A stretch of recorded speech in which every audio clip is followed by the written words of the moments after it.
Me llamo Gustavo Petro y soy su presidente. Bueno, hermanos, entonces, Vamos. gracias, nos vemos en Bogotá. Bienvenidos una vez más aquí a Noti Petrovski, que como siempre viene cargadoski. Termina la gira de Gustavo Petro, como lo vimos, termina la gira de Gustavo Petro en territorio europeo, una gira que lo llevó a Davos y termina con ese gran encuentro con el Papa Francisco. Una gira que obviamente no estuvo exenta de polémicas, las polémicas absurdas y ridículas que siempre encarna esta derecha nefasta de Colombia, polémicas como la casa, pero ya todo ese tema ha quedado solucionado, digámoslo así, ha quedado aclarado, porque definitivamente, como lo digo, esta derecha y esos medios que los ve uno ahí acompañando a Gustavo Petro a estas giras son los primeros medios que están difundiendo noticias falsas, noticias que nada tienen que ver con la realidad de lo que se está diciendo, nada tiene que ver con la realidad del país y nada tiene que ver con la imagen que Colombia está, la buena y la gran imagen que Colombia está dando en el mundo cada vez que Gustavo Petro hace alguna participación en estos foros económicos, en estas reuniones con países a nivel internacional. Entonces, como lo digo, termina esa gira con el gran encuentro, el encuentro esperado con el Papa Francisco. En su cuenta de X, Gustavo Petro publicó estas imágenes que vemos aquí a continuación. Imágenes del encuentro con el Papa, una reunión que más o menos que tardó más o menos 40 minutos. Bueno, ese tema lo veremos a continuación. Entonces, como lo digo, ya Gustavo Petro, según sus palabras, ya vuela en este momento para Colombia. Se prepara porque Gustavo Petro llega y acordémonos que tiene la siguiente semana, a partir del 22, Gustavo Petro estará lo que él llama el gobierno del pueblo. Nos vamos al litoral pacífico con el gobierno del pueblo. Es la imagen de un video que se publica la página de Presidencia y lo publica la cuenta de X. Ahí vemos imágenes.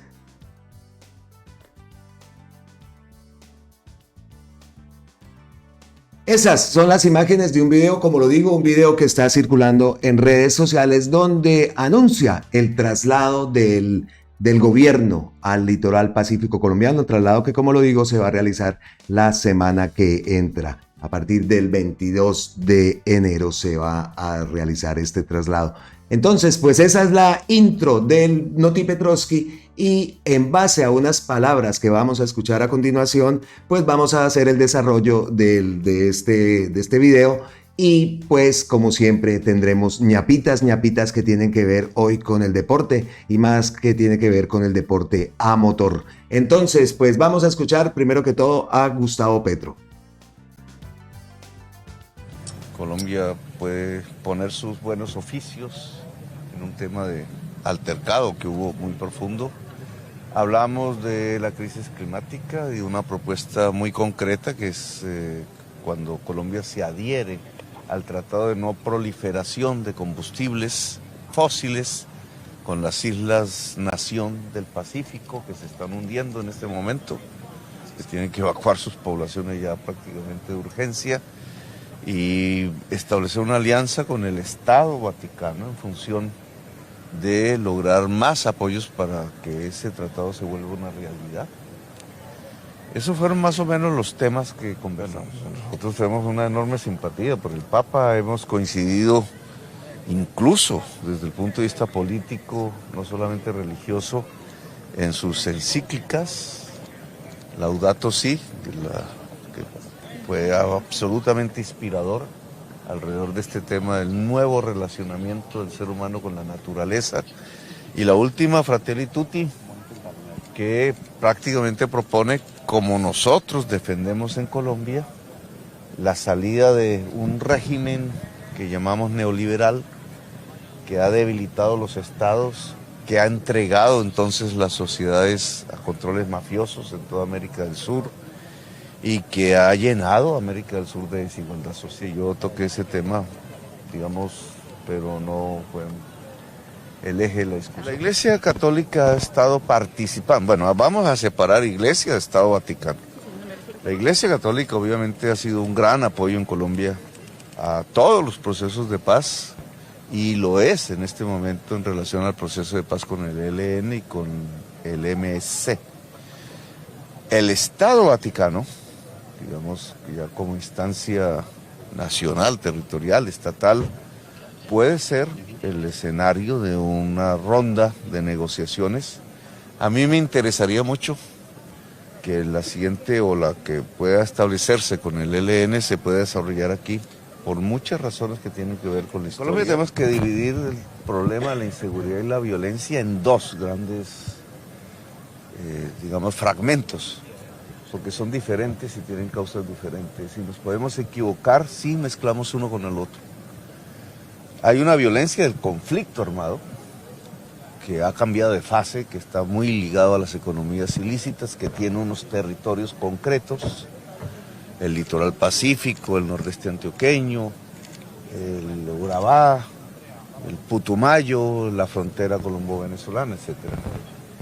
Esa geografía de esa inseguridad marca allí, con los indicadores que tenemos, un descenso de la violencia. Es decir, las políticas de diálogo que se han adelantado en este año, más de año y medio casi, han sido efectivas en disminuir la violencia.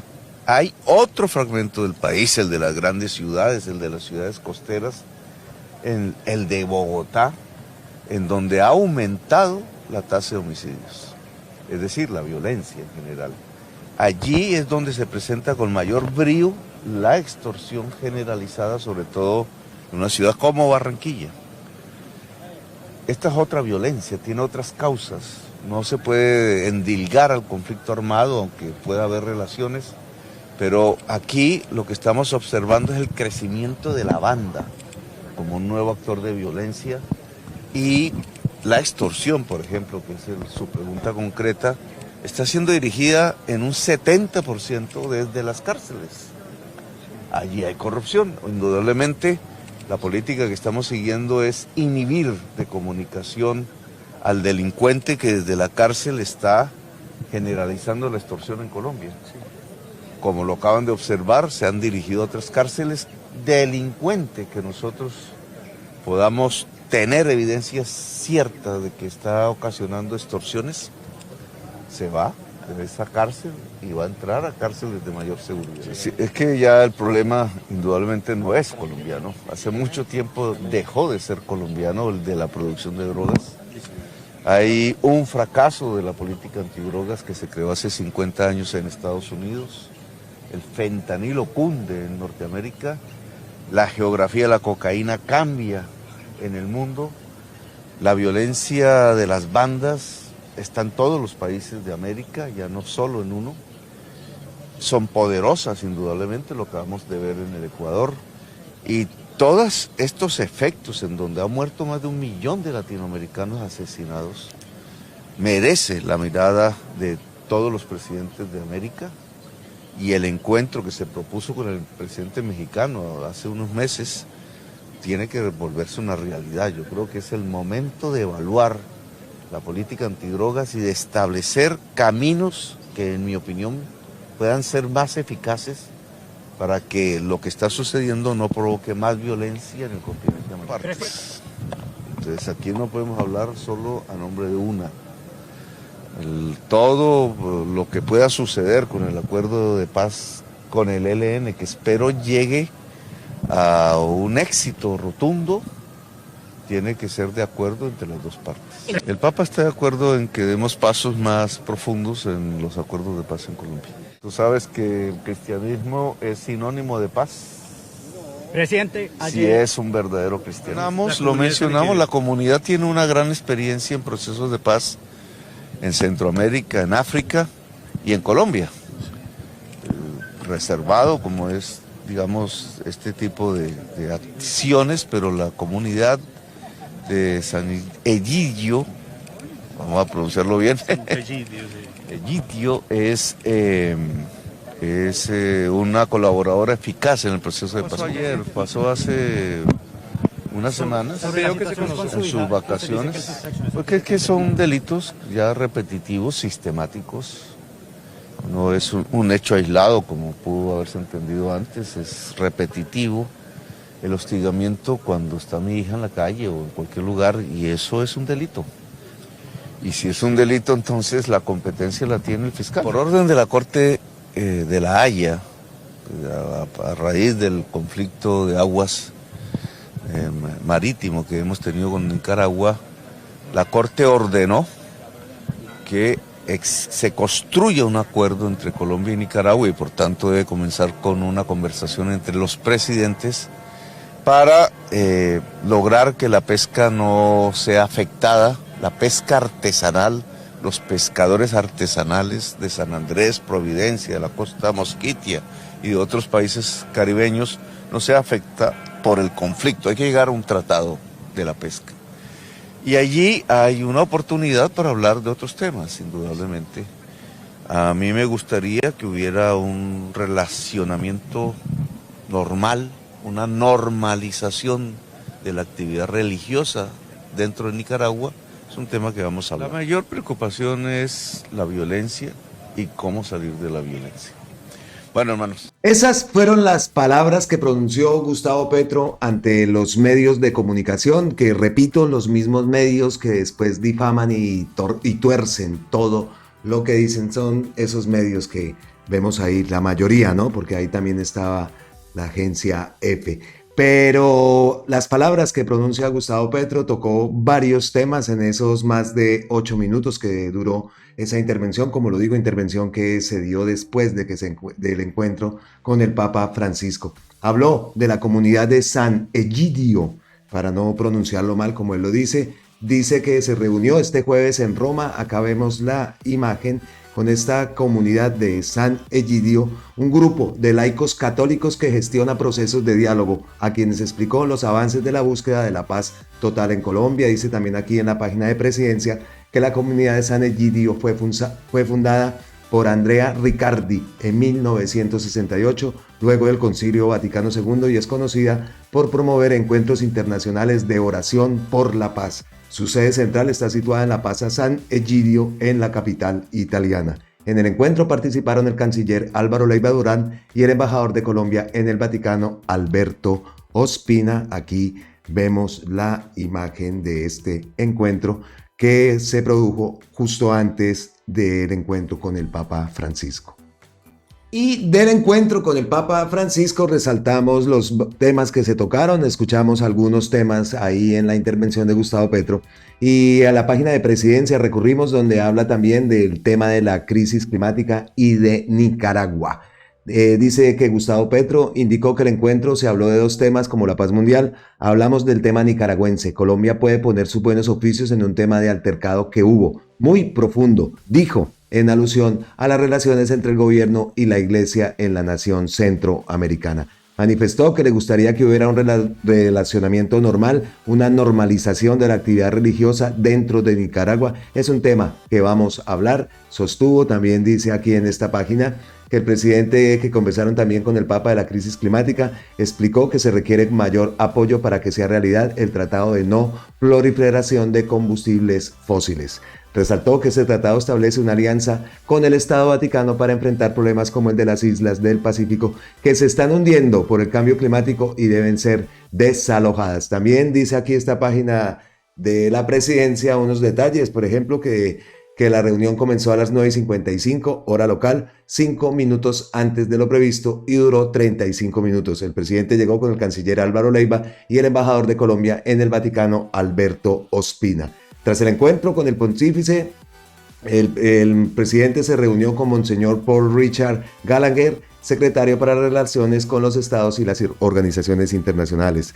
También dice en esta página que durante las cordiales conversaciones en la Secretaría de Estado se expresó la satisfacción por las buenas relaciones entre Colombia y la Santa Sede, destacando la positiva colaboración entre la Iglesia y el Estado con vistas a promover el diálogo, la justicia social y la reconciliación, informó la oficina de prensa del Vaticano.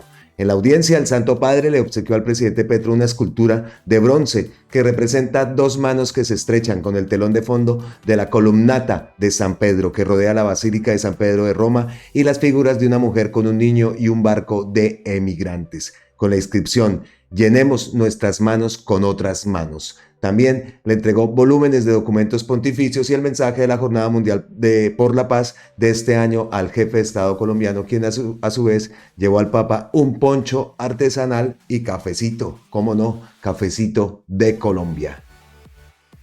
Así pues, esos son los pormenores que se conocieron gracias a la página de Presidencia, con pormenores de ese encuentro con el Papa Francisco, que se suma también al encuentro que no hace pocos días, hace pocos meses, sostuvo también con nuestra vicepresidencia Francia Márquez. Así que Colombia está de moda en el Vaticano, dos encuentros muy importantes y recordemos también que este es el primer encuentro que se produce con Gustavo Petro como presidente. Ya en el 2022 se había encontrado con el Papa, pero como candidato presidencial. Entonces, pues aquí tenemos también otras imágenes que se conocieron, la imagen ya conocida del Papa estrechando la mano con Gustavo Petro, esta que tenemos aquí hay otra y por aquí hay otra imagen. ¿Qué publica? Esta la publica la página de la Presidencia de la República, su cuenta en X.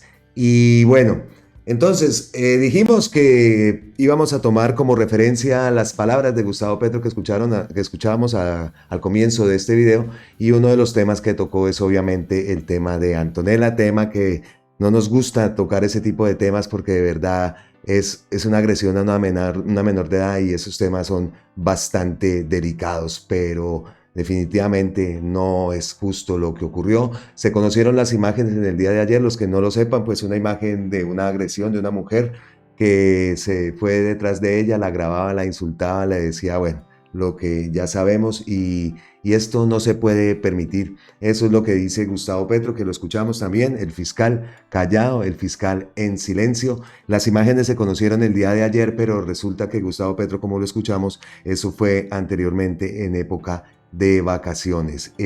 Al respecto, Gustavo Petro publica este post, aquí tenemos, dice, citando, primero citemos el de Alexander López: el odio de algunos sectores de la oposición reaccionaria, está sobrepasando los límites al punto de hostigar la familia del presidente con premisas ridículas y absurdas. Ahí vemos unas imágenes, pero pues no nos gusta publicar ese tipo y darle pantalla a eso. Lo que contestó Gustavo Petro fue lo siguiente: esto pasó con mi hija en un parque en la Florida, en los Estados Unidos, al que fue mi hija con su familia. Así la trató una señora colombiana de derechas. No contentos con el acoso que sufrió en el estadio de Barranquilla, continúa la persecución de la ignorancia derechista contra una menor de edad. El fiscal en silencio. Y hace pocos minutos, Gustavo Petro volvió a postear, y esta vez postea este post, valga la redundancia, de Zurdos de Corazón, donde vemos también otro video, otras imágenes. Se conoce un nuevo video de la acosadora de Orlando contra Antonella, la hija del presidente. Le dice que está paseando con recursos de los colombianos. Le enfoca su rostro y hasta hace un zoom hasta la zona, bueno. La persigue, en fin, se debe denunciar. Ahí vemos unas imágenes, cortamos eso. Y Gustavo Petro, como lo digo, esto es de hace poco, en el momento que estamos grabando este video ha pasado una hora desde que lo emitió, desde que se supo ya que Gustavo Petro estaba de vuelta a Colombia. Entonces dice Gustavo Petro: este es el discurso de odio de la señora que han manipulado hasta la irracionalidad. Jamás mi familia ha paseado con dineros públicos. La decisión de perseguir a mi hija menor de edad se hace evidente aquí. Espero la acción de la fiscalía. Y lo que dice Gustavo Petro es que todo eso de esos medios que hablábamos, esos mismos medios que lo acompañan en esa gira, que los vemos ahí entrevistando y que después son los mismos medios que tergiversan todo, que hacen hasta lo imposible por crear una imagen negativa del presidente, pensando solamente en hacerle daño al presidente, pero no se dan cuenta del daño que en realidad le hacen a Colombia y que le han hecho que le han hecho durante cuántos años ha venido esa manipulación. Y eso termina en eso. Gente que mal informada, gente que pues también, gente ruin y gente basura, porque por más mal informado que estés, no puedes venir a agredir a una menor de edad de la forma sistemática que ya se está haciendo y lo cogieron de parche, como dicen vulgarmente ahora con la niña. Increíble que pasen estas cosas, pero también el papel de los medios, el papel de esa flip que siempre ha permitido que se pongan y se publiquen cosas y cosas y cosas y cosas que nada tiene que ver, que hemos visto que hasta los mismos medios entre sí se tienen que negar, se tienen que corregir. Hemos visto cuántas veces y así continúa y así continúa. Y esa derecha ahí sí no se manifiesta, ¿cierto? No ha habido ninguna manifestación de apoyo a la niña o de que paren esa campaña mediática que tienen contra la niña. No puede ser y no puede permitirse esto. El fiscal en silencio, dice Gustavo Petro, y esperamos que ellos tampoco se queden quietos. Ya es justo que se tomen acciones. Y respecto a lo que estamos diciendo, medios que tergiversan todo, medios que voltean todo y que terminan desencadenando en estas cosas. Y repito, por más mal informada que esté una persona, no puede ser que una persona en los Estados Unidos venga aquí a agredir de esa forma tan cínica y tan descarada. Cometió un delito, están las pruebas, ahí están los videos, pues la justicia es la que tiene que actuar. En este caso, pues el papel le queda al fiscal general, como lo dice el propio Gustavo Petro.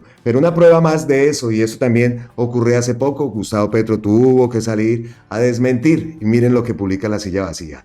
Dice: La Silla conoció que a finales del año pasado el Ministerio de Hacienda envió una lista con posibles candidatos para conformar la junta directiva de Ecopetrol, pero no pasaron los filtros de la empresa. Uno de ellos es familiar de Verónica Alcócer. Eso publica La Silla Vacía. ¿Y qué vemos allá? ¿Qué era lo que le estaban gritando? Según vamos al post de Alexander, el odio de algunos sectores está sobrepasando los límites al punto de hostigar a la familia del presidente con premisas ridículas y absurdas.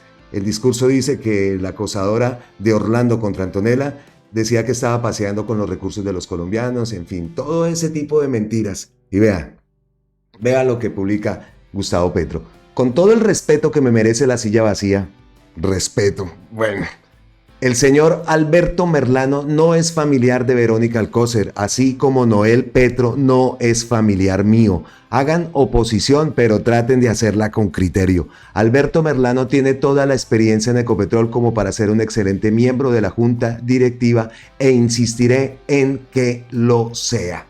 Eso publica Gustavo Petro y tiene que salir a desmentir a todo eso. Está bien, listo, obviamente, si hay algún torcido, pues que denuncien, seremos los primeros en denunciar también, pero que salgan con estas ridiculeces y con estos informes de supuestamente periodistas, medios que obviamente y que ya conocemos cuál es su actuar respecto a lo que tiene que ver con el gobierno y con Gustavo Petro. Entonces, pues esas cosas y cosas como esas, entonces, por ejemplo, acá yo por aquí tenía uno de Wilson, por ejemplo, esto sí no lo publican, no te lo dirán en televisión. Ha sido imputado Pierre García, director del DPS de Iván Duque, del corazón de Álvaro Uribe Vélez, congresista del Centro Democrático, a donde pertenece, donde milita esa señora acosadora de la niña en Orlando, en la Florida. David Racero de eso también dice,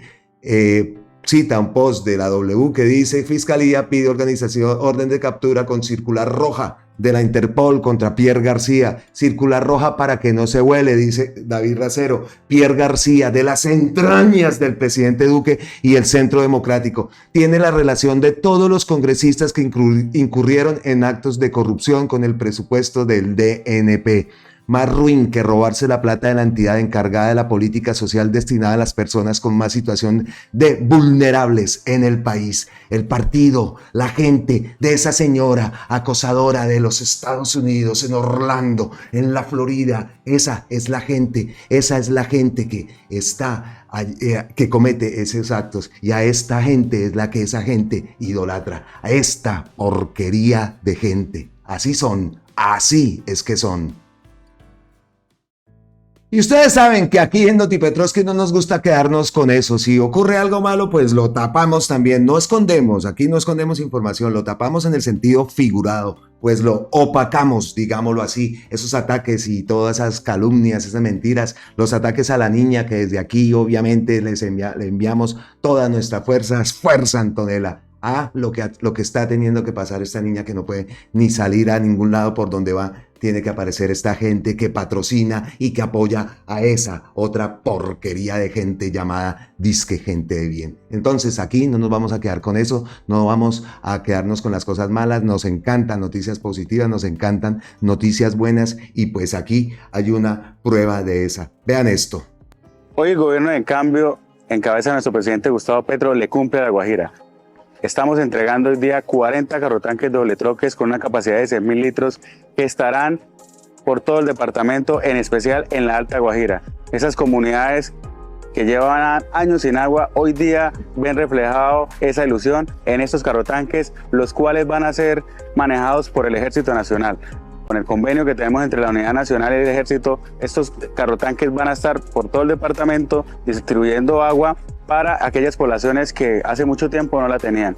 El gobierno del cambio es un gobierno solidario, es un gobierno el cual está presente, porque acuérdense de algo, el presidente tiene en su corazón La Guajira y hoy día lo sigue demostrando. 500.000 litros de agua potable para nuestra gente de La Guajira, para nuestra gente querida de La Guajira. El gobierno demuestra que no va a dejar sola La Guajira y que va a buscar la mayor forma de ayudarlos y de que por fin tengan presencia del Estado y que tengan lo mínimo, hombre, acceso a la luz, acceso al agua potable, para evitar también toda esa mortandad de niños. El video, el post lo publica la Unidad Nacional de Gestión de Riesgos y Desastres, donde dice que a través del convenio establecido entre la unidad y el Ejército y la Cruz Roja, se abastecerá a La Guajira con, como lo decimos, 500.000 litros de agua potable. Esta ruta del agua llega al departamento para garantizar a sus habitantes una vida digna. El gobierno del pueblo, el gobierno con el pueblo, así lo publica. Y Gata en el tejado, Tomasita dice el agradecimiento del pueblo guajiro con el presidente. Solo lo verás aquí porque los medios corporativos no les conviene que sepas que a Gustavo Petro lo respalda el pueblo. Pues aquí vamos a verlo. Vamos a darle obviamente el reconocimiento a Gata en el tejado. Venga, hacemos aquí me quedo yo callado.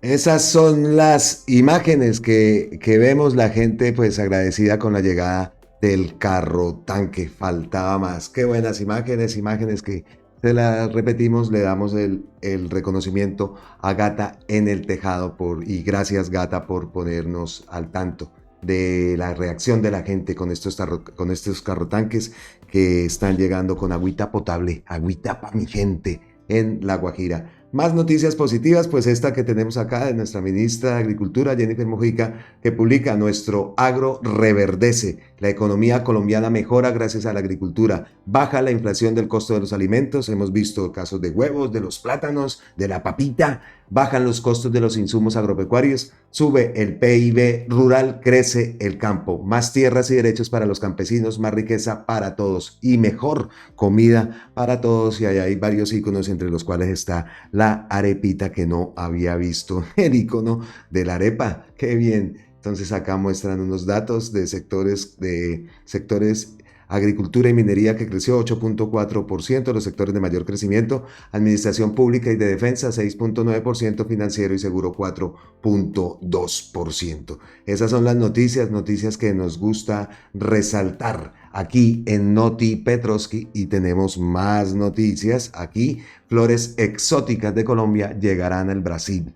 Acá dice también esta página de la presidencia: los productores colombianos con flores de corte Protea SPP exportarán esta variedad a Brasil a partir de febrero, anunciaron el gobierno de Colombia y la embajada de Brasil. Los gobiernos de los dos países establecieron los requisitos fitosanitarios para exportar la Protea spp, una flor exótica que se caracteriza por sus colores vivos y una singular forma. Son muy populares en Brasil para decorar eventos y regalos. Brasil es el segundo mercado más grande de flores en América Latina, con un consumo anual de alrededor de $1.000 millones según registros del Ministerio de Agricultura y Desarrollo Rural. El Instituto Colombiano Agropecuario ICA indicó que la apertura de este mercado representa una oportunidad importante para los productores colombianos de flores que podrán acceder a un nuevo mercado de consumo con un potencial de crecimiento significativo, que significa también eso, más empleo. La apertura de este mercado es un paso importante en el fortalecimiento de las relaciones comerciales entre Colombia y Brasil. Se espera que la exportación de flores de corte Protea spp genere nuevos empleos y oportunidades de crecimiento económico para los productores colombianos, dice el ICA en un comunicado. También dice aquí que el paquete de requisitos fitosanitarios acordados incluye medidas como el empaque de las flores de corte en envases de primer uso, libres de tierra, que estén acompañados de un certificado fitosanitario expedido por la Organización Nacional de Protección Fitosanitaria ONPF de Colombia, que en este caso pues es el ICA. Cada envío debe estar registrado con una declaración adicional que cita: el embarque ha sido inspeccionado y está libre de pseudocalceolaria. Bichos. El gobierno de Brasil verificará que los embarques estén sujetos a control en un punto de entrada de inspección fitosanitaria, así como la toma de muestras para el análisis fitosanitario en laboratorios oficiales o acreditados por el Ministerio de Agricultura y Ganadería. En fin, en caso de la interceptación de plagas cuarentarias o con potencial cuarentenario para Brasil, el embarque será destruido y rechazado, y el ICA podrá suspender las exportaciones de flores cortadas Protea spp hasta que el análisis de riesgo de plagas haya sido revisado. Así que nuevos negocios, nuevos puntos de comercio que se abren, nuevas oportunidades, nuevas formas también de generar empleo en Colombia, dinerito, en fin, y que nuestras flores también, que somos potencia en Estados Unidos, ya se sabe la cantidad de flores que se exportan para el día, por lo menos el día de San Valentín, en fin, y aquí en España también ya está llegando bastante la flor colombiana, que aquí también están cogiendo la tradición del San Valentín. Entonces pues se ve también mucha floristería que dice: esta flor la traje de Colombia, esta flor la traje de Colombia, chiquillo. Entonces pues buenas noticias, eso nos gusta. Otra buena noticia, vea, esta que publica también la página de la presidencia, dice: la buena noticia para 186,000 estudiantes del ICETEX. Gobierno mantiene reducción en tasas de interés de sus créditos educativos. No le vayan a decir a la corte, no sé a que vaya y tumben esto, la procuraduría. Ya sabemos, los 186,000 colombianos que se encuentran en época de pago de su crédito reembolsable con el ICETEX recibieron una noticia importante para su bolsillo gracias a 230,000 millones de pesos de recursos propios. En 2024 contarán con un plan de apoyo para reducir las tasas de interés de sus créditos educativos. Se trata de una noticia que tiene un gran impacto positivo en 186,000 familias, porque seguimos acompañando los proyectos de vida de sus hijos, de sus hermanos o de sus padres, quienes han estudiado con un apoyo que hoy es más justo y con mejores condiciones, manifestó el presidente del ICETEX, Mauricio Toro. De acuerdo con el plan de alivio, las personas que están en el periodo de pago de sus cuotas y están al día con los pagos tendrán una tasa de IPC más 2%. Esto significa una reducción adicional de 2%, porque en ICETEX el pago impulsa a las familias con mejores condiciones y apoyo a sus proyectos de vida. Para aquellos que enfrentan dificultades para mantenerse al día, el alivio económico se traduce en una cuota reducida al IPC más 4%. Antes de 2023, las tasas de interés durante el periodo de amortización oscilaban el IPC más 7% y el IPC más el 12%. En respuesta a esta situación, implementamos el año pasado el plan de apoyo para contrarrestar estos elevados costos, recalcó el presidente del ICETEX. Así que buenas noticias también para los estudiantes. ¿Y qué más tenemos aquí? Vean esta chivita. Vean esta chivita que tiene la bandera sueca. Y por acá dice Colombia, Suecia. Pues dice la embajadora, ya la hemos citado, en el Notipetrovsky anterior, que hablaba y mostraba la delegación de Suecia que estaba montada en el Jeep que estaba ahí aparcado al frente de la Casa Colombia en Davos, y pues ella mostraba y decía y nos dejaba ver también cómo efectivamente la casita mueve. Entonces vamos a ver qué negocios se puedan cerrar con Suecia y con muchísimos países, cómo no, para eso está esa casita. Y pues entonces, como lo digo, citamos a la embajadora en ese Notipetrovsky y ahora pues nos muestra la chiva que debe tenerla en su oficina. Dice: extraordinaria es la cultura y las tradiciones colombianas, y claro que en mi oficina no puede faltar la chiva. Muchos comentarios de ayer me hicieron caer en cuenta de que me falta montarme en un jipao, nueva palabra que entró a ser parte de esta sueca enamorada de Colombia. Y lleven las chivitas a sus países decorados con la banderita de cada país y verá cómo lo venden, como pan caliente. Esto van y se lo ponen allá a los suecos felices con una chivita de estas. Lo digo porque conocemos a un sueco aquí en la familia, el sueco que es un esposo de una de las tías de mi esposa, y ese hombre es feliz con la chivita, la tiene obviamente, y es feliz con el bocadillo beleño. El hombre juega golf y lo ven en los campos de golf sacando su bocadillo con su hoja y tal, delante de todos los suecos. Eso es un cuento, se llama Kenneth. Él es un enamorado también pues de Colombia y de las tradiciones colombianas, y pues también él tiene su chivita colombiana. Entonces, pues con esas noticias vamos cerrando una parte, la parte del Notipetrovsky. Venimos ahora a la parte y a la sección que tiene que ver con las ñapitas que en esta ocasión tienen que ver con el punto del deporte a motor, que ustedes ya lo saben, yo soy un apasionado a lo que es la Fórmula 1 y al MotoGP. Entonces, lo primero, entrando en contexto, David Alonso, ese maravilloso piloto de 17 años, este año cumple los 18, piloto de la Spartin que compite bajo la bandera colombiana en el Campeonato Mundial de Motociclismo de MotoGP categoría Moto3, la categoría pequeña. Este año es uno de los candidatos a alzarse con el título después de esa maravillosa participación que tuvo en su año de debut, en su año como rookie. Obtuvo cuatro victorias históricas, porque jamás en la vida se había escuchado el himno de Colombia en cualquier pista de este campeonato. Así que David Alonso es un deportista colombiano, es nacido en España, corre bajo bandera colombiana porque su madre es nacida en Colombia, y pues obviamente se enamoró también del país de su madre, cosa que pues le ocurre acá a mi hijo también. Él es un enamorado de Colombia, él incluso dice que él es colombiano, pero él es nacido también aquí en España. Pero importante esa noticia que se presentó este año para el país, esa noticia que destacaron muchos medios. Hemos visto también la actividad de David Alonso durante estas fiestas navideñas. Estuvo en Colombia, en caravanas, le hicieron bastantes reconocimientos porque definitivamente es histórico, y el papel del niño también se puso incluso hasta aprenderse el himno nacional. En Colombia no falta la gente que incluso llegan a decir que le tocó correr con una bandera colombiana porque no había más cupos de españoles y nada de eso. Muchos debates, muchas mentiras se han hablado siempre en torno a nuestro piloto, que claro que sí, lo tenemos que ocupar y poner como nuestro piloto. Pues ayer ese piloto recibió un premio. Aquí lo publica el embajador de España en Colombia, Joaquín de Aristigui. Dice que me ha hecho mucha ilusión felicitar personalmente al piloto rookie de Moto3 2023 de la Spartin, es el equipo donde él corre, David Alonso, ganador esta noche del primer premio en categoría de joven deportista, disciplina no olímpica.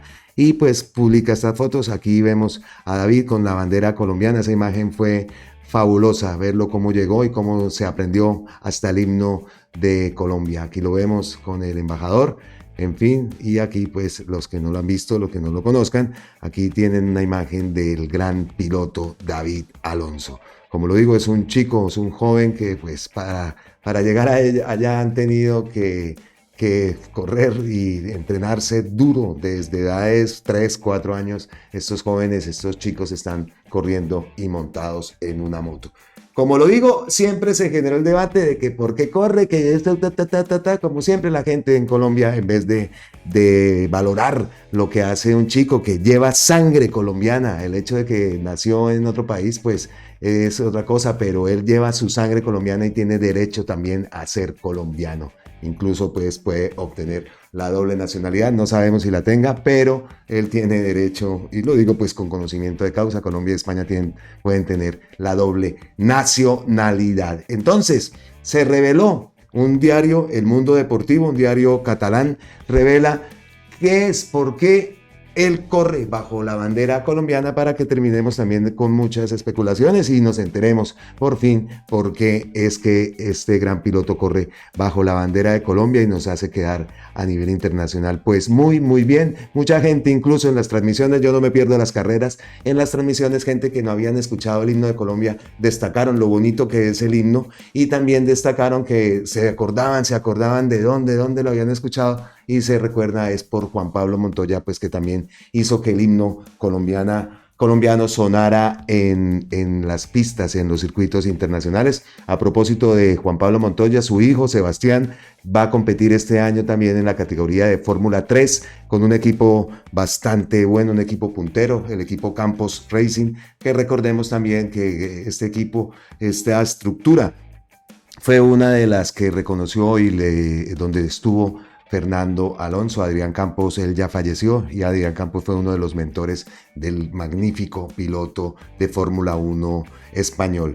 Entonces vamos ahora sí al diario Mundo Deportivo a leer qué es y esa confesión que hace David Alonso. El título es: David Alonso se sincera y explica el motivo por el que compite en Moto3 bajo la bandera de Colombia pese a nacer en España. El piloto de Valresa Gas Aspar Team cerró en 2023 su primera temporada completa en Moto3 en el Campeonato del Mundo de Motociclismo en una magnífica tercera posición a nivel general. Dice aquí: David Alonso, el piloto de Valresa Gas Aspar Team de Moto3 del Mundial de Motociclismo, cerró el 2023 su primera temporada completa en el campeonato con una magnífica tercera posición en la general, gracias a sus 4 victorias, 8 podios en 22 carreras. La joven promesa, uno de los máximos favoritos al título de la categoría pequeña en 2024, aterrizó en el paddock de MotoGP con 3 títulos bajo el brazo: el de 85 GP en 2018, el del Campeonato de España y el de la European Talent Cup en 2020, junto con el de la Red Bull Rookies Cup en 2021. Todos estos niños que llegan a ese mundial tienen que es obligatorio pasar por esas categorías, unas carreras impresionantes, con todos tienen la misma moto, y ya son cuestiones técnicas, cuestiones de puesta a punto, las diferencias que marcan los equipos, pero esos campeonatos son impresionantes y este niño se ha ganado todo bajo un casco. Cuando se pone el casco se transforma. Nacido en abril 25 de 2006 en la ciudad de Madrid, David Alonso posee las nacionalidades española y colombiana, lo confirmamos, ya que su madre es de origen cafetero. En una entrevista reciente en El Colombiano, el piloto explica la razón de por qué compite bajo la bandera del país sudamericano. Aquí más continúa, aquí esto ya lo vimos, que eran los posts del embajador. Es una decisión que se tomó en compañía del equipo y de mi familia, en honor a mi madre, para llevar la bandera tricolor a lo más alto, dice con orgullo el joven. Cuando suena y lo cantas puedes sentirlo más, y hace mucho más especial ese momento, el momento del podio, es el instante del triunfo. Escucharlo te hace sentir mejor, es muy bonito y alegre, añade el de Valresa Gas Aspar Team. Entonces pues ahí queda aclarada la respuesta por qué David ha decidido correr bajo bandera colombiana. No es porque sí, su familia es colombiana, su madre es colombiana, sus abuelos son colombianos, tiene sangre colombiana que también sirve para que esté haciendo lo que esté haciendo. Ese perrengue, pues ahí por esas venas corre sangrecita colombiana, así que no debemos menospreciar y no tener tan en cuenta una actitud y una capacidad que tiene este chico de pilotar impresionante. Las carreras en Colombia, no sé si todavía las transmita ESPN, creo que eran los que las transmitían. pero si algo los invito a que las vean porque de verdad que son muy buenas. Y este año va a estar buenísimo el Campeonato Mundial de Moto 3 y de MotoGP también. Ese también sí que va a estar bueno. Grande, grande, David Alonso. Estaremos haciendo este año reportajes después de las carreras, los domingos después de las carreras. Sacaremos un espacio para estar informados, para tenerlos a ustedes también informados de que cómo le va a nuestro piloto este año, que tiene las posibilidades, el equipo, el talento, todo lo tiene alineadito para que sea campeón del mundo. Falta, pues, ustedes saben que las carreras y todo esto no se puede decir nada hasta que se cruce la bandera a cuadros. Entonces, fuerza David Alonso, estaremos aquí pendientes apoyándolo desde donde estemos, apoyándolo para que logre sus triunfos y siga llevando el nombre de Colombia a lo más alto del motociclismo. Grandes talentos como Marc Márquez lo describen como un campeonazo, así que el niño ya lo demostró, no tiene nada que demostrar, pero tiene muchísimo talento. Bueno, y seguimos con las carreras. Esta vez nos vamos a las 4 ruedas. Hoy terminó el Rally París-Dakar y pues aquí tenemos que hacerle un especialito, unos minuticos, regalarle para darle ese otro toquecito al video de viernes para entrar en calor para este fin de semana. Entonces, pues obviamente tenemos que destacar el triunfo de Carlos Sainz y su copiloto Lucas Cruz, que obtiene Carlos Sainz 4 rallies París-Dakar. Impresionante, como lo digo, un piloto de 61 años que su pasión es los carros. Sabemos el talento que tiene su hijo, también sabemos que compite en Fórmula 1, él es el piloto junto a Charles Leclerc, el piloto de Ferrari.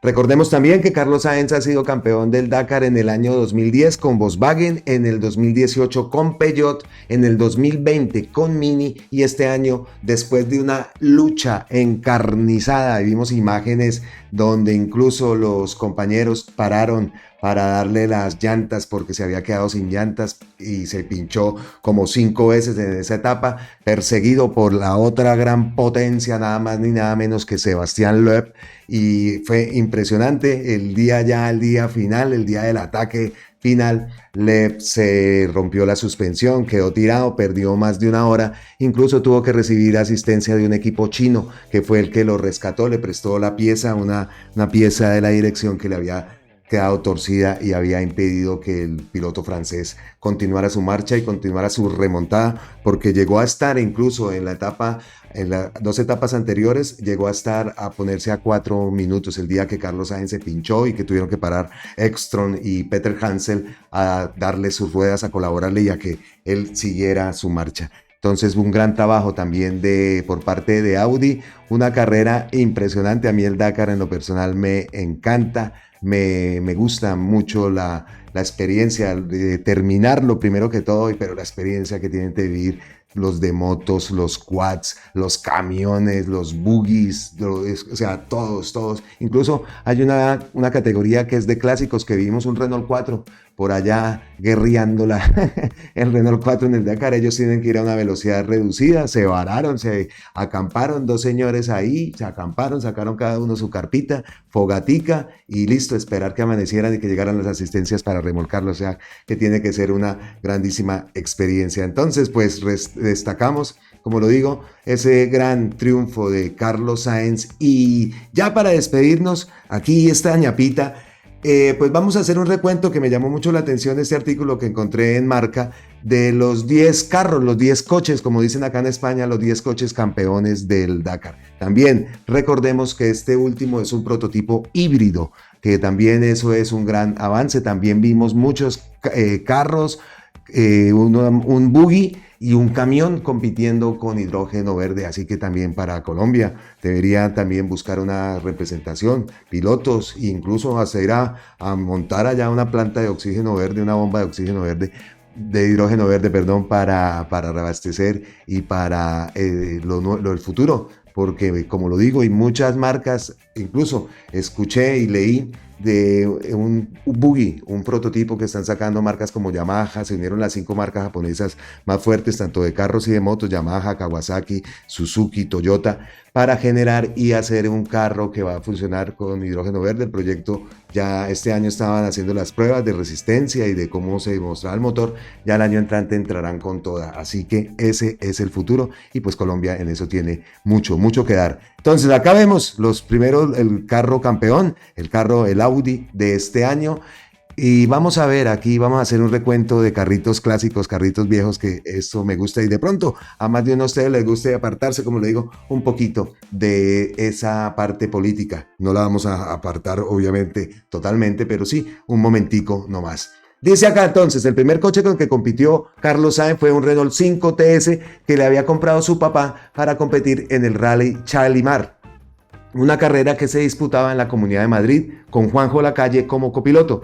El siguiente objetivo de Sainz y Lacalle fue participar en la recién estrenada Copa Nacional Seat Panda, con un modelo que introdujo modificaciones respecto al original, y el dúo consiguió el triunfo con los dos campeonatos que se disputaron en 1981 y 1982. Aquí vemos al Seat Panda. El siguiente paso de Sainz fue competir en la Copa Nacional Renault con un Renault 5 Turbo de 200 caballos. El piloto madrileño ganó 2 años consecutivos, 82 y 83. Aquí vemos la imagen del Renault 5 modificado.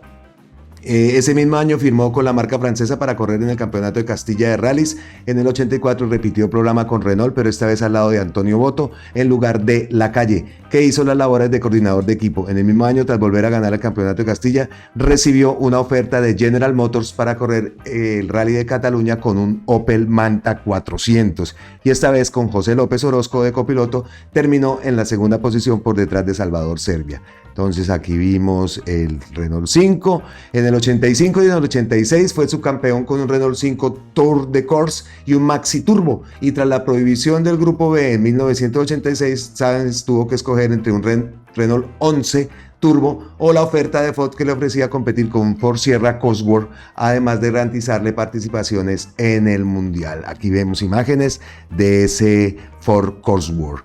El salto definitivo al Mundial fue en el 89 con Toyota, que junto a Yuha Kankkunen y Kenneth Eriksson formarían equipo oficial con el Toyota Celica. Aquí vemos la imagen, a lo volando. Con ese coche consiguió el campeonato del mundo de 1990 y el campeonato de Asia Pacífico de rallies en ese mismo año. Además, en el 91 logró ser su campeón del mundo de rallies con el Toyota Celica 4WD tras Yuha Kankkunen, y en el 92 conquistó su segundo título de campeón del mundo con el modelo Celica 4WD Carlos Sainz Serie Limitada. ¿Qué más vemos aquí? Otro carrito viejo. Después de ganar los títulos con Toyota, se fue al volante de un Lancia Delta HF Integrail. Aquí vemos imágenes del Lancia. Debido a que no hubo desarrollo alguno del coche a lo largo de toda la temporada, Sainz obtuvo los peores resultados deportivos de toda su carrera en el Campeonato Mundial de Rallys. Debido al mal año con Lancia, obviamente buscó camino por otro lado y inicia negociaciones para fichar por Subaru, aunque también realizó negociaciones con Ford. Finalmente el fichaje se consagró dejando fuera al equipo a Vatanen al volante de un Subaru Impreza 555 del Grupo A. El piloto madrileño sumó 2 subcampeonatos del mundo en el 94 y el 95, solo superado por Didier Auriol y su compañero de equipo Colin McRae. Aquí vemos el Subaru. Este es uno de los carros típicos del París-Dakar y de la vida. Bueno, este carro es un carro que siempre estará en la mente y en los recuerdos del campeonato mundial. Tras 2 años en Subaru, Sainz después ficha por Ford con el apoyo de su antiguo patrocinador Repsol. El español se encontró en un equipo con horas bajas y un coche del Ford Escort RS Cosworth, con el que tuvo que trabajar desde el primer día. A pesar de ello, Sainz logró una victoria en Indonesia y 6 podios, pero no pudo hacer nada frente al Mitsubishi de Tommy Mäkinen, quien se adjudicó el primero de sus 4 títulos mundiales en 1996. Así que aquí vemos el Ford Cosworth. ¿Qué más dice aquí? En el 98 firmó con Toyota para un par de temporadas. Ese mismo año fue probablemente el más famoso de Sainz y Moya. Ambos perdieron el mundial a 500 metros, esa imagen inolvidable. Se les varó el carro a 500 metros de la meta del final del último tramo del último rally de la temporada al romperse una biela de su Toyota Corolla W, el Toyota Rally.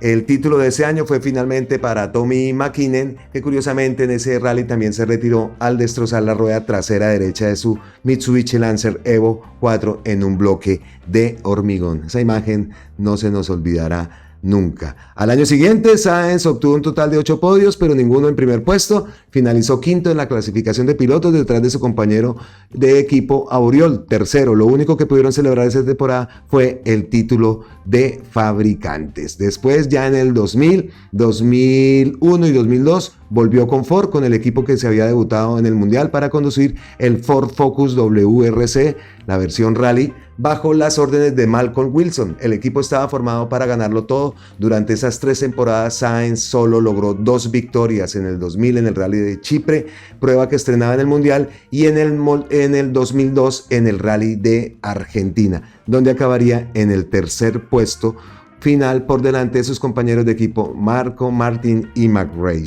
Aquí vemos imágenes del Ford Focus, también un carro típico.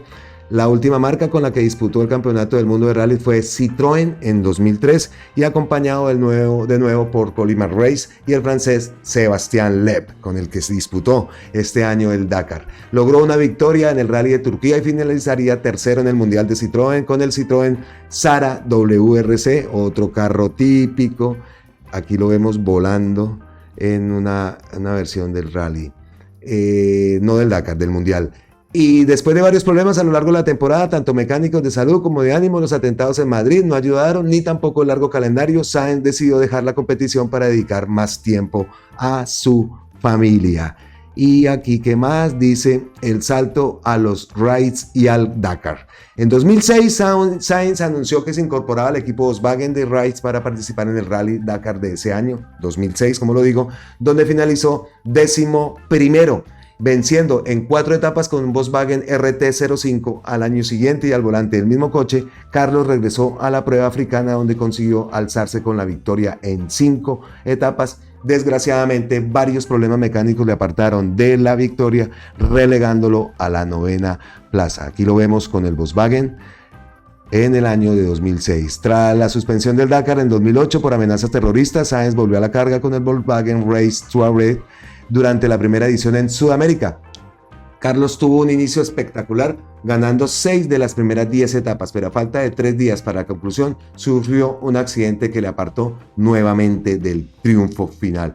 Pero como bien dice la expresión, a la tercera va la vencida. Sáenz ganó junto a su copiloto Lucas Cruz el Rally Dakar 2010 por delante de su compañero de equipo Nasser Al-Attiyah, que con él también es uno de los rivales que compite actualmente. ¿Qué más dice? Por solo 2 minutos y 12 segundos, la diferencia entre primero y segundo más exigua en la historia, la diferencia de la historia de la prueba. Al año siguiente, Carlos volvió a ser víctima de un nuevo accidente cuando se disputaba el liderazgo, otra vez con el piloto catarí Al-Attiyah, y tuvo que retirarse. Tras un año sabático, en noviembre del 2012, se conforma el regreso de Sáenz al Dakar 2013. Su participación fue en el buggy Qatar Red Bull de tracción trasera, formado otra vez equipo con el catarí Nasser Al-Attiyah y teniendo como copiloto al alemán Timo Gostrak. El español consiguió una victoria de etapa, pero lo cierto es que su participación estuvo marcada por numerosos problemas mecánicos. Al año siguiente, su 7ª participación en la mítica carrera, se puso a los mandos de un buggy de CMG, equipo con el que colaboró en el desarrollo del vehículo hasta el último día. Su periplo acabó tras un accidente en el que dio 2 vueltas de campana, y aunque tanto él como su copiloto salieron ilesos, el vehículo quedó totalmente destrozado. Después de que Peugeot anunciara su regreso al Rally Dakar, supimos que la marca León quería además a los franceses Stéphane Pettenharzel y Cyril Deprez a Carlos Sáenz para que pilotara la joya de la corona, un vehículo creado especialmente para la carrera, el Peugeot 2008 Dakar. Aquí lo vemos. Ese Peugeot.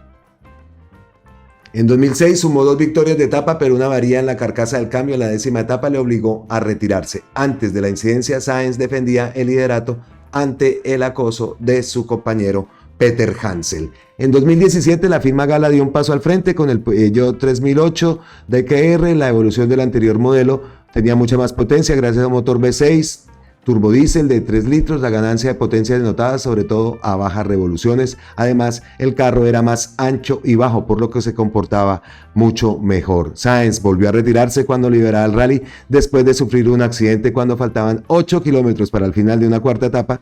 No obstante, Peugeot volvió a sumar un triunfo gracias al gran Peter Hansel, el señor Dakar. Y al igual que sucedió en Volkswagen, Sainz consiguió el triunfo final en su tercer año bajo la misma marca al madrileño con el 3008 DKR Maxi, un coche más ancho que el anterior. Para conseguir mayor estabilidad solo le bastaron 2 victorias de etapa para sumar su segundo triunfo en el Rally París-Dakar. Después Peugeot abandonó el programa y Carlos Sainz se pasa al Mini X-Ray en septiembre del 2008 para defender su segunda corona al volante del carro que se llamaba Mini John Cooper Works Buggy. Este es el Buggy, el Mini, ahí lo vemos. Sainz tiene experiencia en desarrollar los buggies. Bueno, en fin, para 2020 con este carro gana el 2020 el Rally también París-Dakar. Entonces, ¿qué más tenemos aquí? Y aquí vemos imágenes ya del Audi. Este es el Audi de este año. Y acá dice respecto a ese carro que Audi con su RSQ e-tron ha sido la penúltima aventura de Carlos, quizás el coche más extraño y sofisticado que ha pilotado. Aunque le ha dado su cuarta corona antes de abandonar el rally, tras 3 años, 22 al 24, un Audi básicamente eléctrico, con un motor eléctrico en cada eje, baterías de alta capacidad y un impulsor térmico de 2 litros para recargar las baterías y conseguir así el empuje eléctrico. Tras 2 años de rodaje en esta edición de 2024, se le dotó de más potencia. Al fin, con el ok de la FIA, es más seguro, más fiable, más cómodo y un poco más ligero, además de tener tiempos de mantenimiento más cortos para el equipo durante el ride. Entonces, pues esa era la historia que queríamos compartirle con ustedes, este artículo que, como lo digo, es del diario Marca y pues que nos muestra también un poquito del Rally París-Dakar y de pues esa gran victoria del piloto español. Repito, con 61 años se gana su cuarto Dakar. No se sabe el año entrante con qué marca va a correr porque, como también lo sabemos, este año era la última participación de Audi. Se habla de que hay negociaciones con Ford. Vamos a ver qué ocurre para el año entrante, porque definitivamente, como le dicen, el cazador, hay cazador para rato. Y entonces, pues así llegamos al final con este nada habitual final de hablando de carros y de carreras, pero pues quería meterle ese toquecito al video y más hoy que pues es viernes. Entonces, les deseo un excelente fin de semana. Nos vemos en la próxima. Abrazotes ancestrales desde la distancia y como siempre, gracias, miles y miles de gracias a todos ustedes por su apoyo. Suscríbanse al canal si les gusta, denle like a los videos para que pues el logaritmo de YouTube actúe y nuestros videos lleguen a más y más gente, que es lo que necesitamos para que nuestras noticias, también nuestro trabajo, se conozca. Así que nos vemos, feliz fin de semana, chao.